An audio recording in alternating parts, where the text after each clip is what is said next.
Parabéns, é muito bom estar aqui no auditório com crianças correndo e nós tentando debater educação.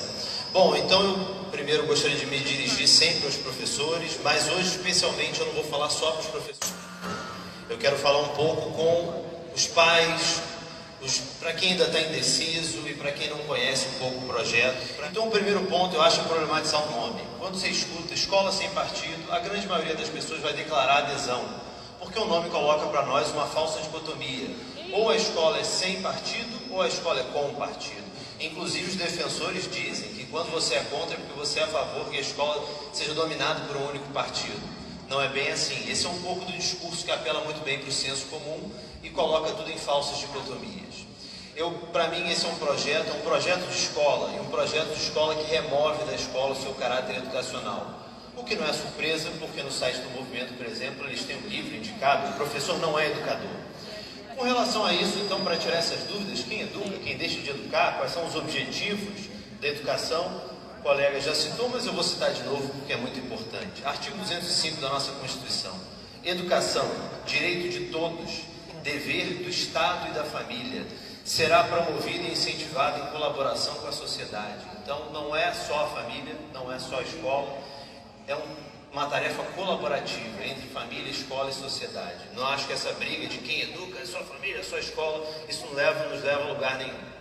Segundo objetivo, então, muito se diz, ensinar a pessoa a pensar criticamente, formar para a cidadania, é fazer a cabeça dos alunos. Então, quais são os objetivos previstos na nossa Constituição? Visando o pleno desenvolvimento da pessoa.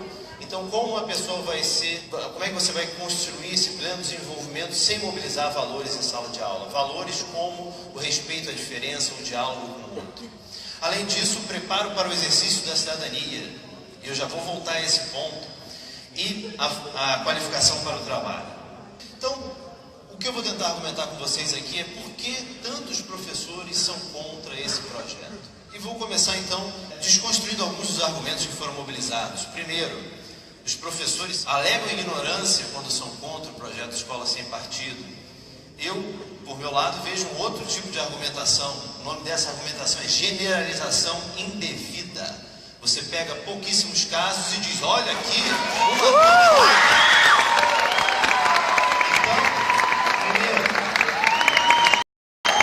é uma seleção de fatos que está sendo apresentada. Por exemplo, essa semana nós tivemos um caso numa escola em Manaus. Esse caso não apareceu. O que acabou acontecendo nessa escola militarizada em Manaus, controlada pela PM?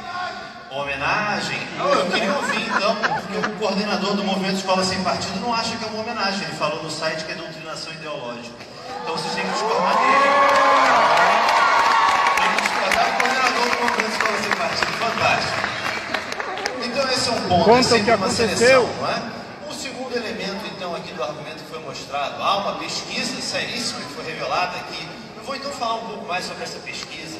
Essa pesquisa seríssima foi publicada na revista Veja, um periódico de extremo respeito na nossa sociedade, e eu vou falar um pouco sobre as perguntas, então, que dizem que comprovam o problema da doutrinação nas escolas. Primeira pergunta daquela pesquisa: qual é a principal missão da escola? Eles davam 3 alternativas para o professor: formar o cidadão crítico, qualificar para o trabalho ou preparar para o exercício da cidadania. Era mais ou menos isso. A pesquisa, formulada de maneira tendenciosa, obrigava os professores a escolherem uma só alternativa.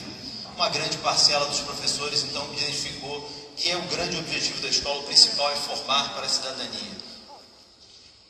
Então, a revista Veja, Escola Sem Partido, dizem, está aqui a prova. Pois eu repito, são 3 objetivos constitucionais da educação. Então, os 3 são indissociáveis. Quando um professor forma para a cidadania, ele forma ensinando as matérias e formando um trabalhador ético. Um ponto. Segunda pergunta que foi explorada aqui pelo debatedor antes de mim.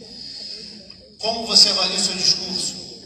Politicamente engajado, às vezes engajado, neutro. Então, somando o politicamente engajado e às vezes engajado, 80% dos professores. De novo, formar para a cidadania é um ato político. Então, tentar reduzir a política ao partidarismo não é um equívoco, é algo feito intencionalmente pelo movimento Escola Sem Partido. Quando a gente ensina o diálogo com a diferença, quando ensina quando prepara para o exercício da cidadania, isso é um tema político, isso é política em sala de aula. Então os professores não estão admitindo que eles doutrinam ninguém naquele momento. Ah, e uma outra frase que foi dita aqui, só retomando os argumentos anteriores. Os bons professores estão salvaguardados, não precisam se preocupar. Pois então, acabamos de ouvir um áudio de uma professora, sem autorização dessa professora. Um processo que corre em sigilo de justiça. Mas isso eu acho que vai ser resolvido depois. Com relação... E ela não está aqui. Está logo.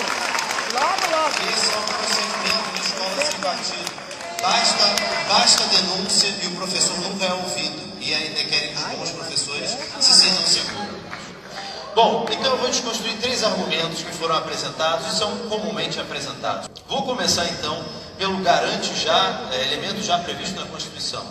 O colega aqui já falou previamente, se fosse tão garantido na Constituição, a PGR, o ministro do Supremo, a Procuradora Federal dos Direitos do Cidadão não teriam considerado inconstitucionais. O que nós temos aqui, na verdade, é uma interpretação de elementos da legislação. Uma interpretação, ao meu ver, distorcida, e por isso ele é considerado inconstitucional. Ah, sem dúvida ideológica, mas eu não vou nem entrar nesse mérito, porque tem defensores da escola sem partido que dizem que a meritocracia é um valor neutro que deve ser ensinado na escola. Mas eu não vejo assim. Bom, vamos então ao cartaz. É apenas primeiro, então não são só elementos garantidos na Constituição. Vou dar um exemplo aqui, já que o projeto está na minha frente. Então eles querem determinar quais são os princípios que devem orientar a educação nacional. Eles esqueceram que a Constituição já faz isso no artigo 206, mas vou lembrar então aqui um pouquinho da nossa Constituição. Inciso 3 do projeto, pluralismo de ideias. Sabe como é que está na nossa Constituição? Pluralismo de ideias e de concepções pedagógicas. Mas o pluralismo de concepções pedagógicas subiu, por que será? Próximo. Aqui, olha, achei que não podia manifestação, mas tem gente se manifestando. Vou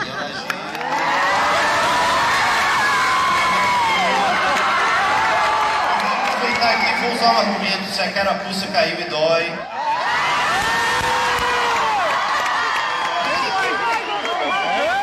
No projeto Liberdade de Consciência e de Crença, alguém estava com cartaz aí, pode levantar de novo, só para a gente lembrar como é que está na Constituição. O cartaz está reproduzindo um inciso do artigo 206. Liberdade de aprender, ensinar, pesquisar, divulgar o pensamento, a arte e o saber. Cortaram aqui alguns elementos, né? Estranho isso. Agora, um outro ponto, na justificação do projeto se diz, e aqui está claro qual é o critério de seleção e de exclusão dos elementos da Constituição.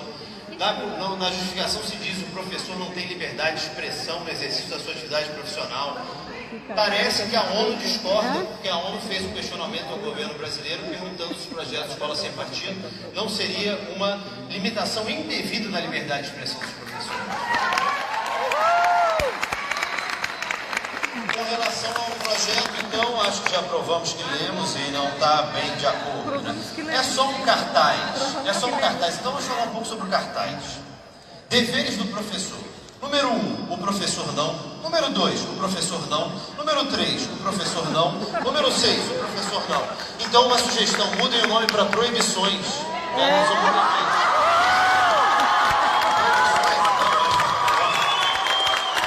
Proibições formuladas de maneira tendenciosa misturam elementos que são realmente condenáveis com elementos mal formulados. Todos nós aqui somos contra o uso da sala de aula para propaganda partidária.